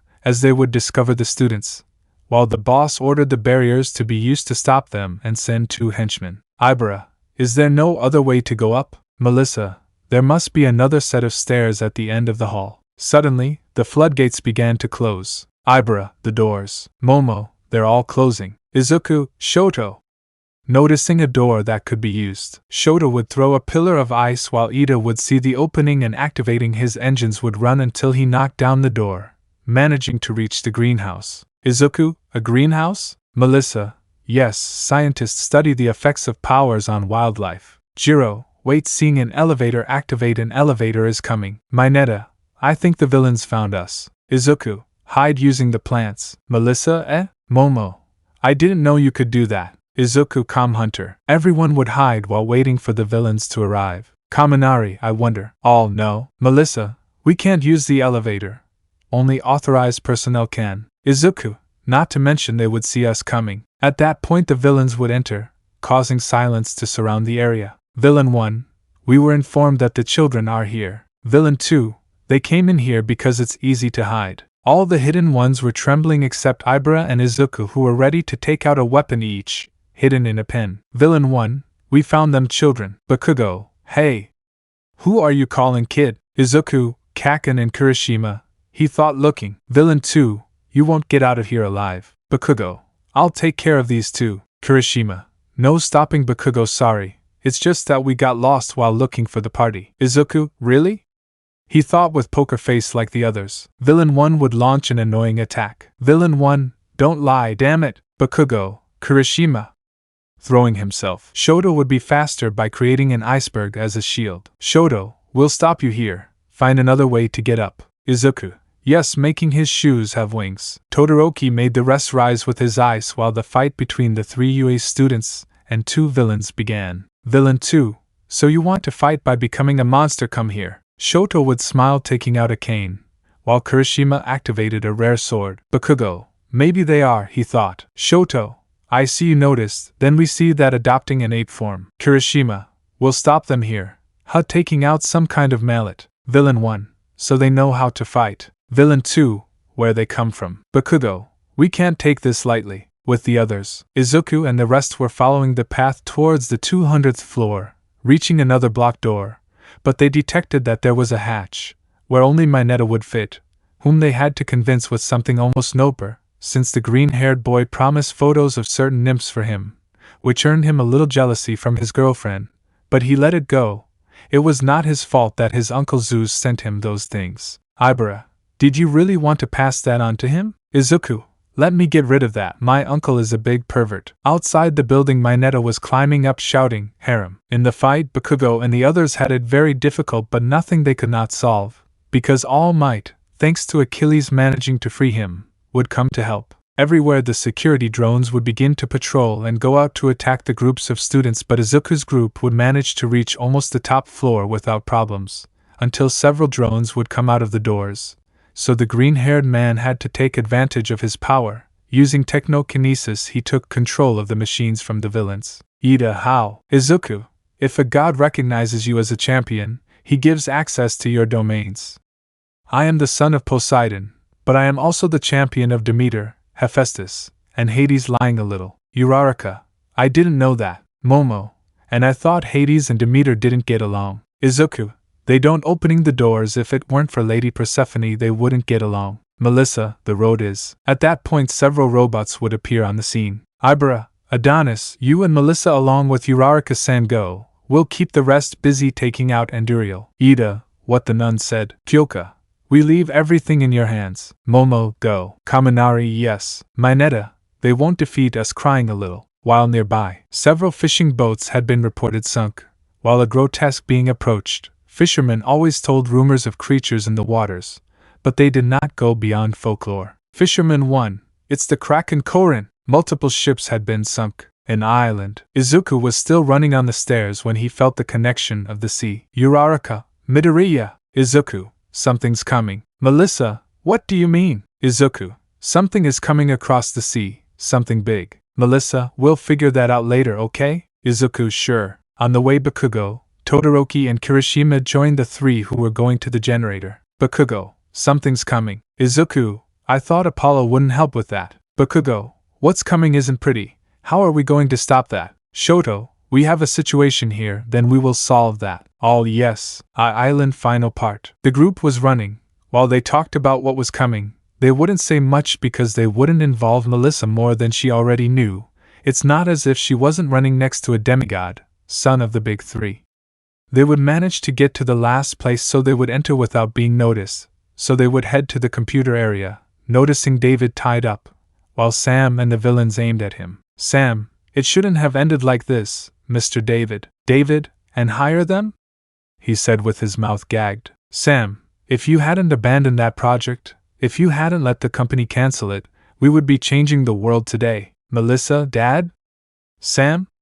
Leaving. Sam, I'm sorry about this, Melissa, but then someone stabs him. Wolfram, I don't think so, this was worth every second, and I won't waste any of it. David, Sam watching the assistant fall dead. Wolfram, bring in the professor. The henchmen were heading towards the teacher, but Bakugo, Shine giving an explosion, pushing them away, Ridden taking out his bow and aiming at it. Wolfram, what an archer approaching the blonde. Melissa, eh? Shoto, you better leave her appearing and placing a boo's staff in defense. Kirishima, we'll stop you now. Ibera, Melissa, go through the security panels, deactivate the system and free the heroes. Melissa, yes. Wolfram, ha ha ha ha ha, in that case throwing metal die. Izuku, get away from them using his trident. Wolfram, the tyrant prince of the seas, isn't he, the only son of one of the three great Hellenes? Izuku, who? Wolfram, the press reported your demigod status, and I came prepared. A roar would fall from the ground, while a pair of wings and a scorpion tail were seen. Ibera, oh. Wolfram,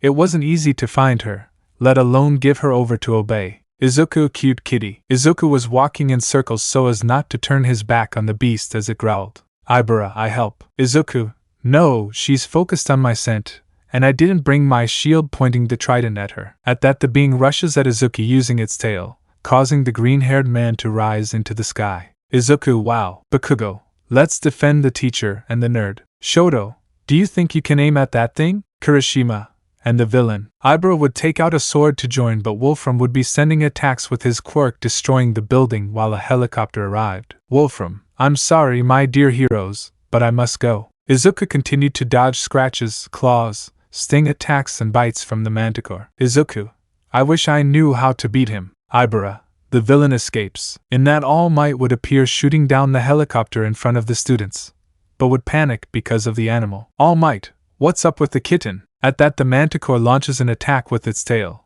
so Izuku using the edge of the trident would cut the sting area, causing the Manticore to growl in pain until it turned to stone and crumbled. All Might, is it over? Izuku, I think so. At that Wolfram would get up while several metal constructions rose with him. On his head the device created by David's shield was placed, a device designed by David to amplify the power of All Might, a project he abandoned when he heard the story of One for All, and the power was transferred to Melissa. Melissa, it can't be scared. Ibera, Izuku, let All Might and Melissa handle it. Wolfram, he told me, All Might's gift is disappearing.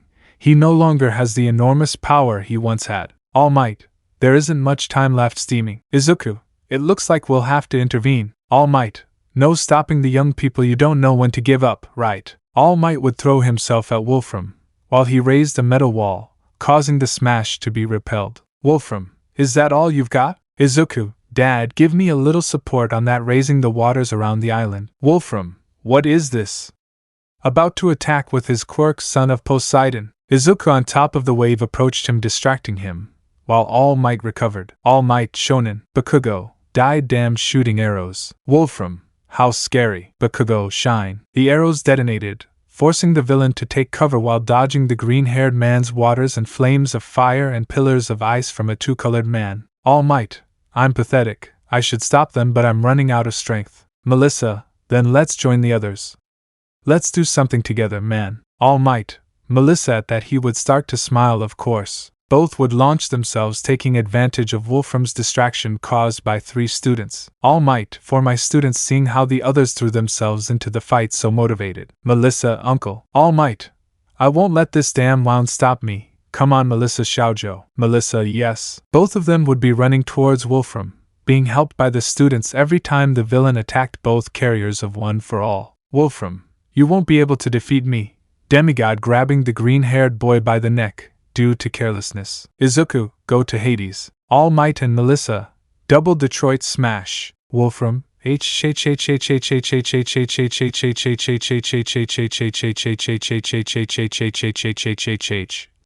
taking the hit. The structure created by the villain's quirk enhancer would be destroyed, while Class 1A managed to get their injured classmates out. Uraraka, they did it. Ida, congratulations, you beat him. Bakugo, nerd, taking out the green-haired one. Izuku, everything hurts. Shoto, your neck. Izuku, give me ice. Shoto, okay, surprised. Izuku, upon seeing the ice, would turn it into water, and by making it flow into his wounds, they were healed without leaving a scar. David would arrive running due to intercepting multiple calls for help on the computers. All Might, Dave Skinny. David, this is bad. Something big is coming this way. Inko, guys arriving on Achilles' back, with a large bag. Izuku, Mom. Inko, there's no time. Something big is coming. Several ships are sunk nearby. Ida, what is that? Bakugo, did they bring her? Izuku, yes. Momo, what a thing. Izuku, something that can help or not. Ibara, what we do. At that moment a loud roar is heard, scaring everyone. Just the roar. People on the streets of Island began to run away from the shores as a second roar was heard. Minetta, what was that? Kyoka,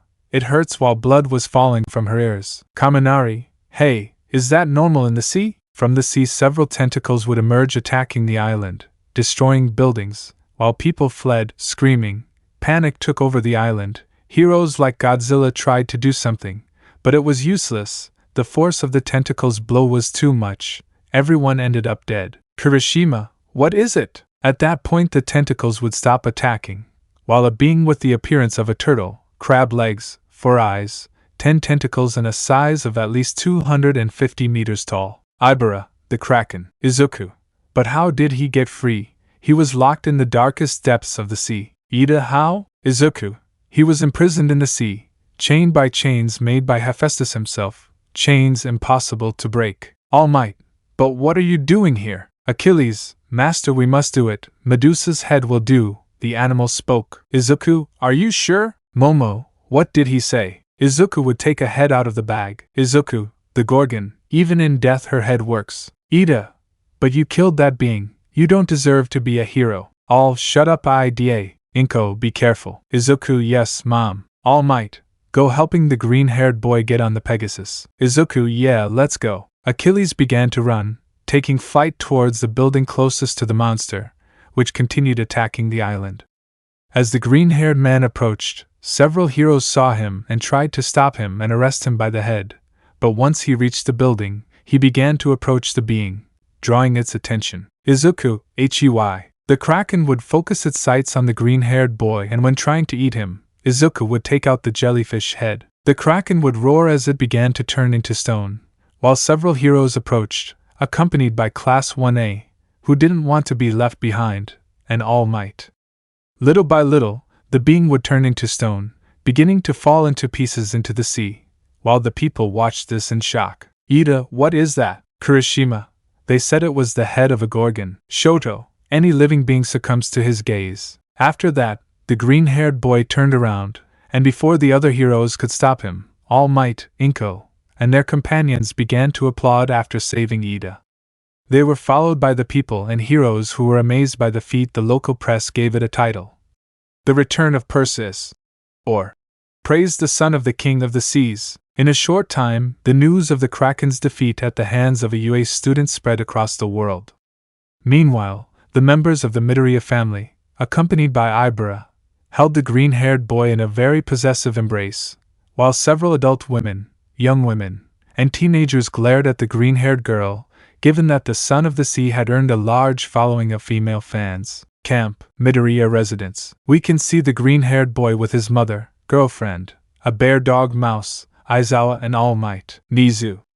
Are you sure, young man? Izuku, clearly, I was with my girlfriend and the tree activated. All Might, they attacked you directly. Izuku, yeah, like someone told him who I am. At least he got a scar on his face. Aizawa, did you defend yourself? Izuku, yes, I threw a spear at him, and the bastard destroyed it with his quirk, threatening to kill me. All Might, Shonen watching the Cerberus, as it growled and the police came. Izuku, Cerberus returns to Uncle. A crack would open as the three-headed dog entered it and disappeared. All Might, Naomasa watching the aforementioned enter. Naomasa, thanks for getting Firalize out of me. I'd feel disgusted to be his toy seeing the pieces of Nomus scattered around. Izuku, don't worry, unless I tell him he won't attack. At that Nizu would say that it would be better to prepare everything for the camp. Aizawa baby, the camp will be in the Hussycats forest, so go there and don't be late. Izuku, yeah, Aizawa, and none of this taking a condom out of his pocket. Izuku, don't show me off anymore.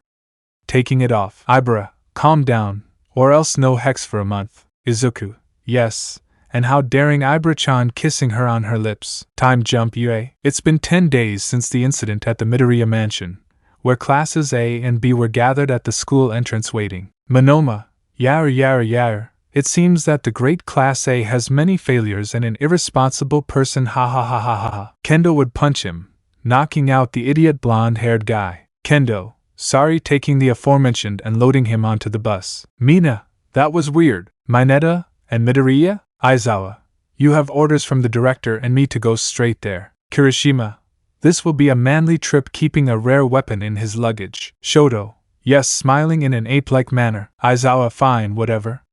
You can store your bags in the bus's luggage racks. Don't worry, they'll fit without any problem, he said, putting his hands in his pockets. The trip to the forest was peaceful, only to be spared a blow from Minetta when he tried to grope several of the girls, earning blows in what makes him a man. Bakugo decided to fall asleep, while Momo was ecstatic, being a champion of the goddess of the hunt. The freedom in the open air of a forest filled her lungs like a drug. The bus would stop on a cliff while Aizawa made his students get off. Only Class 1A was the only one to arrive. Aizawa, okay, everyone, go down. Uraraka, where are we? Minetta, I want to go to the bathroom. Aizawa, there's no point in stopping for no reason. Minetta, and the bathroom? One hello, Eraser said, a female voice getting out of a car. Aizawa, how long? Two in the sights with shining glances. One sharply cute and cat-like. One and? One. Wild Hussycats. Kaminari, it's the Hussycats.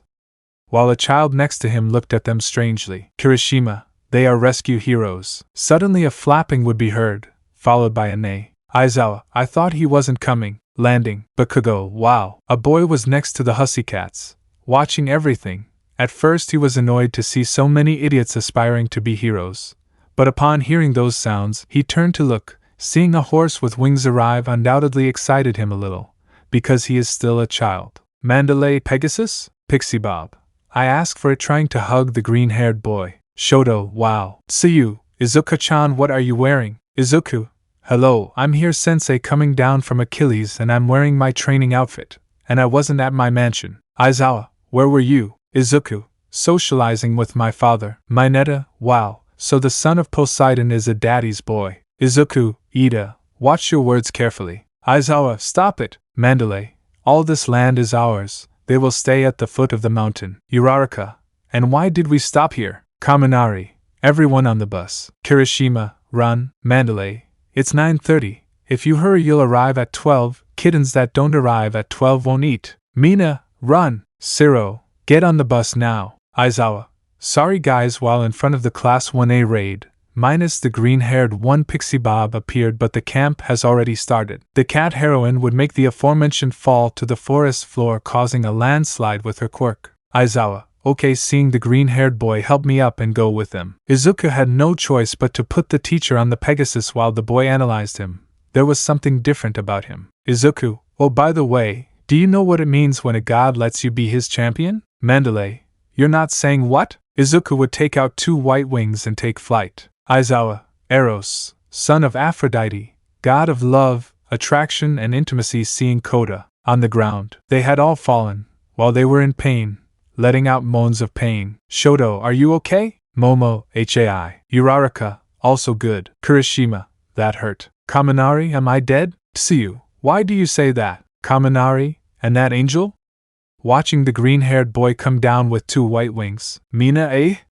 Since when do you have wings? Izuku, my father's arrangements. Momo, white wings, I wouldn't do it, he wouldn't. Izuku, yes, I am a son of the sea, champion of agriculture and love, smiling. Mina, love? Hagakure Cupid? Izuku, first, yes, I am the champion of Eros, and second, it is Eros not Cupid, I am Greek not Roman. Minetta, Bath, running towards the trees, but finding an earth beast. Melissa, Minetta? Beast. Groarrrr. Kirishima, do you have that? Izuku, here. Kirishima, try my deck using the pen and taking out Gran. Kirishima would smack him all over the head, making him shit, while the others were getting ready. Izuku, there are more of those things. Class A, we can do this. Everyone except Ida, HAI. Momo, we'll take the shortest route. Shoji, let's hope it helps because I have 3 coming. Jiro, 4 more on the way, 7 in total, approaching using his earphone jack in a tree. Izuku, I'm going shooting an arrow at a flying rock monster. Momo, not bad, seaweed brain. Izuku, at least I do something, hunter. Bakugo, shine, launching explosive arrows. Kaminari, 1.3 million volts on one's head. Minetta, take this, throwing his purple spheres. Melissa, Detroit smash. Tokoyami, dark shadow, yes. Tsuyu, Kaminari-chan, are you okay? Kaminari, yes, in idiot mode. Koda, birds of the forest, remove the evil beasts from here. Izuku, there's a lot of natural energy here. It's time to not hold back, making horns grow out of his head and his feet along with his clothes, fuse into goat hooves. Sato, that's it. Izuku, I'm a satyr. Have you ever seen one? Jiro, aren't they a bunch of lustful people? Izuku, you offend me, but no taking out a spear aglows. Tsuyu, he was not in the custody of the police. Uraraka, Izuku-san. Izuku, now well maybe, but I didn't steal it. Naomasa gave it back to me. Ida, let's continue. Class 1A, yes? Time jump to sunset. In the break area, Aizawa, the hussy cats were waiting to see who would appear from the students. When the group headed by Midoriya arrived, Bakugo, Midoriya, Yayorozu, Todoroki, Jiro, Kaminari, Kirishima were tired, while 15 minutes later, the rest arrived with the others. Pixie Bob, they're coming. Mandalay, it sure took them a while. Zero, how about in 3 hours? Mandalay, it wasn't that bad, looking at the green-haired boy, the dyed redhead and the two-tone boy, who surprisingly were the only ones who were still intact, without any trace of tiredness. Izuku, my teachers trained this body hard. Pixie Bob, I can't wait for them to be 18.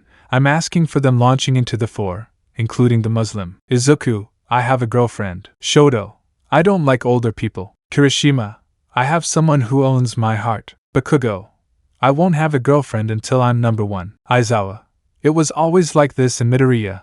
Don't you dare, seeing the green-haired boy take out a lead arrow. Izuku, yes sensei. Mina, PSSS Midori, what are those arrows doing? Izuku, what do you think? They're from arrows. Hagakure, can we build ships? Mandalay, ignoring that, it is at the age. Izuku, about age, dodging the heroine's claw. Pixie Bob, what's the problem with that? He said threateningly, grabbing him by the right horn. Izuku, who is he? And realizes, hey, leave my horn. Aizawa, let go and leave your satyr form. Izuku, no way, returning to being human, but I was wondering, who is the kid? Mandalay, he's my cousin's son. Come on Koda, say hello to them. Izuku would approach to greet but would move away, letting Ida pass, who would do the same but would be received by a punch to the twins, to the nuts, making the 4-eyed man writhe in pain. Koda, I don't intend to spend time with those who want to be heroes. Aizawa, well saved in time. Koda, doubt, you pointing at the green-haired man, who are you?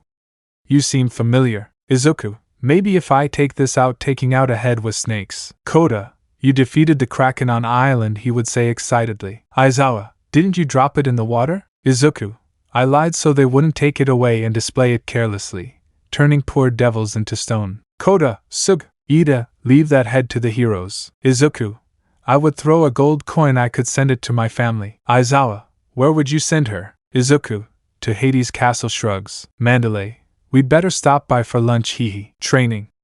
Norse mythology. The food at night, after passing the test, was abundant, tasting like food made by Launch Rosh, the UA chef. Izuku ate quietly while giving something to Achilles. Noticing something, Koda, Mandalay's nephew, retreated, looking everywhere very suspiciously.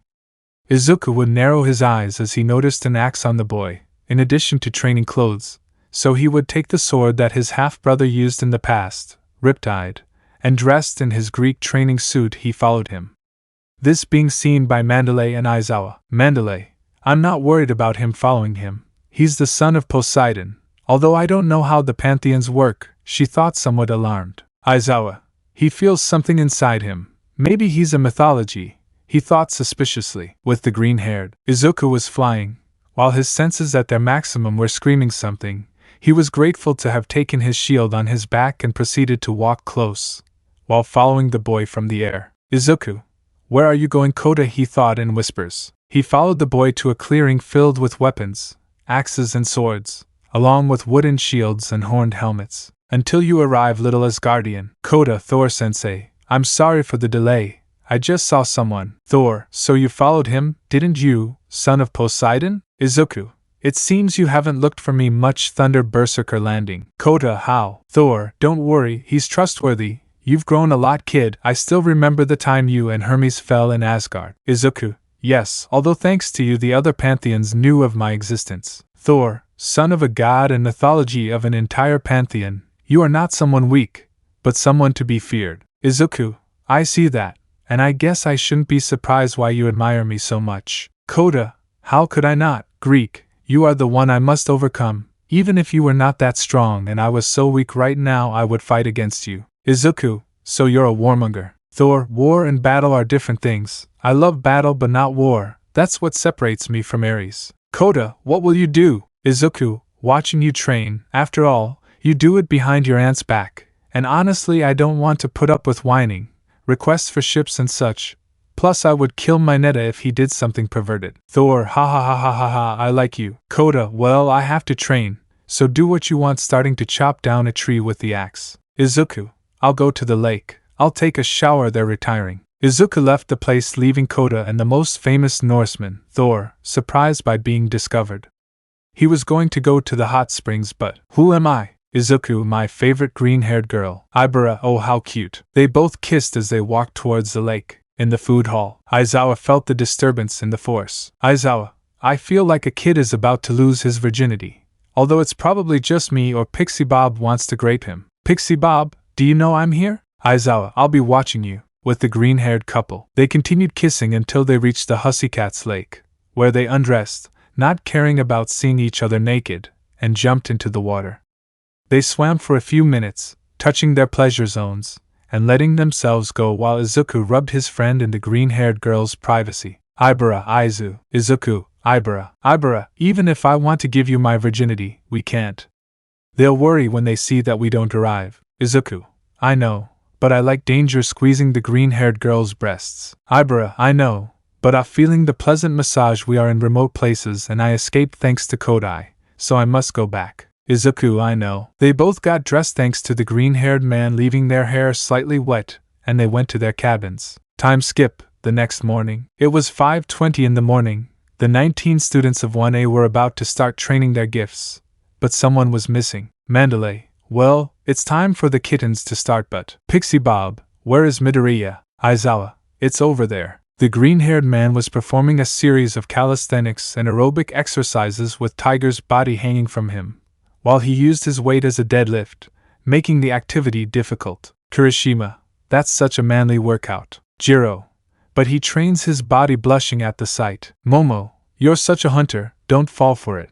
And he's also dating Ibra, she would think with a blush. Mina, how hexy fufufufuff. Hagakure, I want it. Uraraka, Ibra eats so well. The reason Izuku performed each and every exercise shirtless, revealing a defined abdomen, defined and inflated pectorals, toned arms, and a perfect back. Mandalay, okay, blushing, let's start with you. Ida, yes. So everyone would begin their training. Momo had to eat and produce things to save lipids, so she decided to create various types of arrows through her gift. Sato had to eat sugar without tiring himself out, to increase his tolerance, and tried to keep his consciousness and intelligence from fading as he grew stronger. Ahoyama was firing his stomach raised to avoid vomiting in the process. Uraraka was in a gravity sphere, calming the feeling of dizziness and enduring the weightlessness. Nearby, Vlad, King, and Class 1B were arriving at the camp, while the teacher was seriously saying what they would do. Vlad, muscles wear out and break, but when they heal they become stronger, so it will be the same with quirks. Yuye? Seeing the panorama, Bakugo was launching explosions while soaking his hands in water to enlarge his sweat pores. Todoroki was emanating fire and ice to regulate his temperature. Ojiro was lashing out at Kirishima with active hardening. Tsuyu was climbing a wall with a rock wrapped around her tongue. Mina was launching her acid to try and pierce a rock directly so it wouldn't collapse. Jiro was trying to use his jax to expand his hardness and strength against the rock. Koda was shouting to expand his vocal cords. Kaminari had several cables wrapped around him while producing electricity, filling several batteries. Ida was running around the area to get used to the fatigue of his quirk. Shinzo was practicing sparring with Aizawa while trying to use the bandages. Monoma, we're going to die. Tetsu, this looks exhausting. Green-haired, exactly, the four of us are one. Mandalay, always shining and in the spotlight. Green-haired, we're here to lend a hand. Effeminate subject, making his appearance striking JoJo poses out of nowhere. Pixie Bob, sharply cute and cat-like. The four, we are the Ginyu Special Forces. Okay, no. Take two. The four, wild hussy cats. Aizawa, it seems they have already arrived with your class, Vlad. Then they look at an area where a certain muscular and effeminate male cat was with a shirtless green-haired man, earning blushes from everyone and a nosebleed from his green-haired girlfriend, with wooden swords in hand. Imagine they are Greek swords, not katanas. Vlad, camp has already started. Koda, unbelievable, surprised to see the green-haired man. Yui, Ibra share, she said blushing. Setsuna, if Ibra-chan shares, don't be mean, she said pervertedly. Kendo, Ibra blushing. Pony, friend blushing. Ibra, no, he's my boyfriend. Monoma, since when does a Class B go out with a Class A? I forbid it being tangled with Ibra's vines. Meanwhile with the green-haired one. Tiger, you have many admirers. Izuku, what a shame, because I'll break hearts because I have one who caught me and in thoughts, and in more than one way. Besides I'll break something else for her. Tiger, good for you. Izuku would take two wooden swords while forcing Tiger to fight in another fighting style. Mandalay, it's good. Aizawa, his ability is indeed, besides being quirkless in that way but powerful for being a demigod and what you and I know. He's powerful like that, very powerful, in and of itself as the son of the big three he is. With the other things in his pantheon make him even more dangerous. His power has no way of being measured. Koda, that's what it looks like, maybe he'll ask for help, he thought. Elsewhere, Shigaraki was being treated by Kurogyri while a smoking being entered. Shigaraki, Jiren, news? Jiren, I've gathered a couple of people that interest you. Now there are 5 that I don't know where they came from but they have the fetish of talking at the same time. Shigaraki, are they strong? The guy in the middle would spit out acidic fire, surprising a black-haired man with marks on his face and body. Shigaraki, they're inside. Kurogyri, I hope it's not what I think, he thought suspiciously. Those 5 were not human, they spoke synchronized with different voices as if they were programmed. Only the fog could faintly see lizard-like features hidden by a mist. Let me know in the comments below if you guys want the next part. Also check out my other video that has been shown and left. Thank you for watching. If you enjoyed this video please like and share this video. And have a fantastic day. Bye.